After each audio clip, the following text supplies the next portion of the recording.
In reassessing the criteria by which immigrants are selected into the United States, it is important to have a full understanding of the current immigrant selection system. Under current law, it is not the government that determines who becomes a U.S. immigrant. Yes, immigration laws set the criteria for whom is eligible to be admitted. But within the lawful categories, private U.S. citizens or legal permanent residents determine who becomes a U.S. immigrant. If the current system brings in low-skilled immigrants, then that is who U.S. citizens and residents prefer. President Donald Trump has endorsed a Senate bill that would halve legal immigration within a decade by stopping legal residents from bringing some categories of family members into the country, in favor of skilled immigrants. The intent is to reward education, entrepreneurial initiative, and previous achievement. Instead, this proposal reveals a fundamental misunderstanding of how the U.S. immigration system actually works and how it actually fosters skills within the American workforce. First, education upon entry is a poor metric for predicting subsequent productivity in the U.S. workforce, and even then there is not much difference in the education of people who come under many family-based visas and skill-based visas. When you look at measures of productivity over time, the gap narrows even more. This is not to mention the effect on the attractiveness of a U.S. job offer to potential skilled immigrants of prohibiting them from reuniting their families in the U.S. In short, the proposed new policies may have the unintended consequence of reducing skilled immigration. In full, under the current system, even sponsors of family immigrants favor the skilled.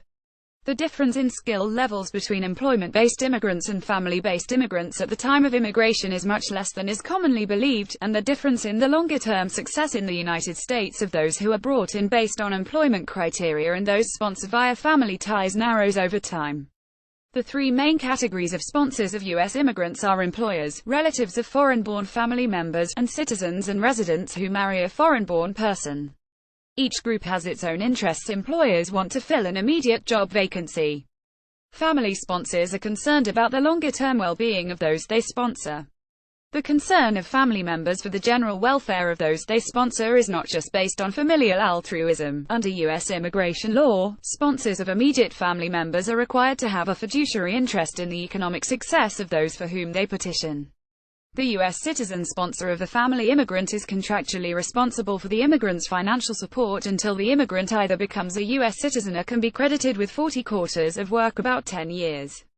Thus, family immigrants who subsequently become unemployed or leave the workforce have the support of their sponsor in job search or retraining, but employment-based immigrants in the same situation may have no one to fall back on. U.S. citizens are thus incentivized to select family members based on how they will fare in the United States economically. Family-based immigrants have a guaranteed support system that does not make use of any public funds. Unlike for illegal immigrants, data exist on the skill levels and employment of legal immigrants. The first round of the new immigrant survey describes the characteristics of the full set of immigrants who obtained their green card in 2003 by visa type. In this cohort, the average schooling level of immigrants who had employment visas, including those who were petitioned for a specific job and their immediate family members they brought with them, was 15.4 years, 15.6 years for those who qualified for the job. The largest category of family immigrants for many years, 24 to 25% of all new immigrants and 37 to 39% of all new family immigrants in 2013 to 15 consists of immigrants who marry U.S. citizens.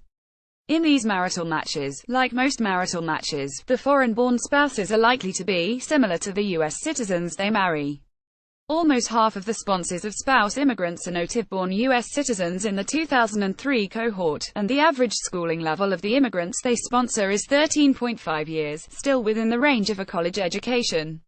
U.S. citizens can also petition for their foreign-born adult children.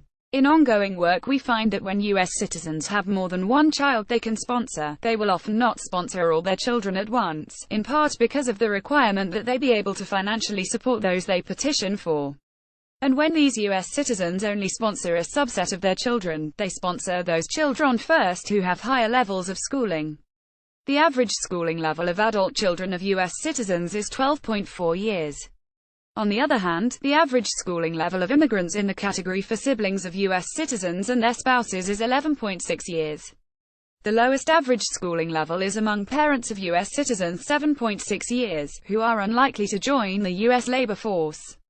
Skill at entry can give a misleading picture of an immigrant's subsequent contributions to the U.S. economy.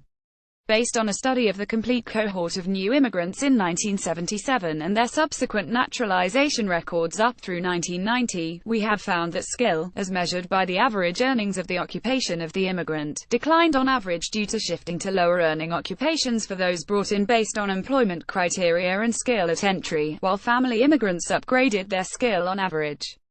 Thus, the difference in skills narrowed over time. The current immigration system emphasizing family-based immigration thus is not a system that significantly favors unskilled immigration. It is a system that places responsibility, including financial responsibility, for immigration in the hands of private U.S. citizens, who have an interest in individual immigrant success and who are highly informed about who they bring in, rather than in the hands of government bureaucrats and politicians, are based on rigid formulae making use of limited information. Finally, debates about the selection criteria of U.S. immigration law often see family-based and skill-based criteria as mutually exclusive. They are not. Indeed, more than half of the visas reserved for employment are taken up by the immediate family members of those who are screened for jobs as skill. Clearly, those immigrants with job offers would not have accepted them if they could not bring their immediate family. Similarly, given the observed interest of immigrants in bringing in the relatives subsequent to their immigration, despite onerous financial requirements, one can easily imagine that U.S. job offers will be less attractive to the foreign-born if they are unable to subsequently sponsor family members. A balanced immigration system that includes both skill and family-based criteria may be necessary for attracting the best and the brightest to the United States.